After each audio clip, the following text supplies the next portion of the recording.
Bonifacio Sánchez, que es el secretario técnico de la Denominación de Origen Pimentón de la Vera.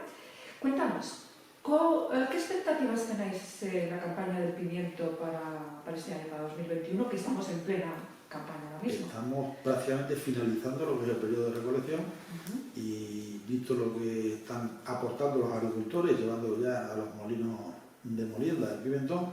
tenemos una campaña muy buena en calidad de producto. Ha incrementado la producción porque hay un aumento de superficie. Tenemos en total 1.220 hectáreas,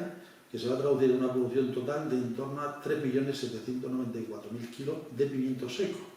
Eso significa un aumento en volumen de 500.000 kilos respecto a la cosecha del año 20, que fue escasa en superficie porque hubo una minoración por parte de los agricultores, que en cambio este año 2021 han compensado esa superficie y de alguna manera la producción va a llegar a las expectativas que tiene el sector industrial. Hay que decir que afortunadamente este sector está trabajando con normalidad, se está comercializando la totalidad de la producción y hay una necesidad de más productos por parte de la industria. ¿Cómo se ha conseguido? Necesariamente la industria ha tenido que animar a los agricultores a que aumenten el cultivo y eso lo ha hecho a través de los precios que van a percibir en esta campaña, que en términos generales son 40 céntimos superiores a los precios pagados por las industrias en el año 2020. Eso ha motivado que los agricultores vean de alguna manera compensadas sus costes de producción, porque llevan ya 2 campañas quejándose de alguna manera por razón de que los costes eran elevados por distintas cuestiones administrativas que han ocurrido con el tema del salario mínimo, las cotizaciones sociales, y efectivamente, finalmente la industria va a compensar esos costes a los productores con una subida del precio del pimiento seco en torno, como decía, a 40 céntimos por kilo, que significa en torno a un 13% de precio a percibir por las explotaciones. Vamos a puntualizar un asunto que a lo mejor que es sabido, pero a lo mejor no todo el mundo lo sabe, y es que la denominación de origen Pimentón de la Vera no es solamente el pimentón de la Vera, sino otras zonas geográficas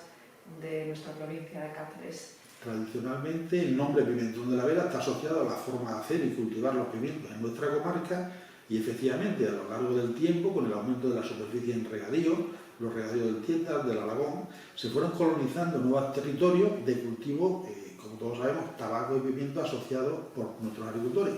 Hay que recordar que todos los regadíos del Valle del Alagón fueron iniciados por agricultores procedentes de la comarca de la Vera, que se fueron a esas tierras a poner en regadío, pero pusieron cultivos que ya sabían hacer ellos, que era el cultivo del tabaco y el cultivo del pimiento. Forma de hacer y de cultivar, con consecuencia, el ámbito geográfico a día de hoy, que tiene la denominación de origen protegida, Pimentón de la Vera, son 50 términos municipales, tanto del Valle del Tieta, margen derecha e izquierda, Campo Arañuelo, comarca de la Vera, como el Valle del Alagón, que pilla la ciudad de Plasencia como nexo de unión, el Valle del Ambro, por la tradición molinera que tienen, el ámbito de la zona geográfica de Zarza de Granadilla, Abadía, y la zona del Alagón con Montehermoso, Coria y Moraleja. Es decir, prácticamente el ámbito geográfico es todo el norte de la provincia de Cáceres, con la conexión de la ciudad de Plasencia que liga los valles del Tietar con el Alagón.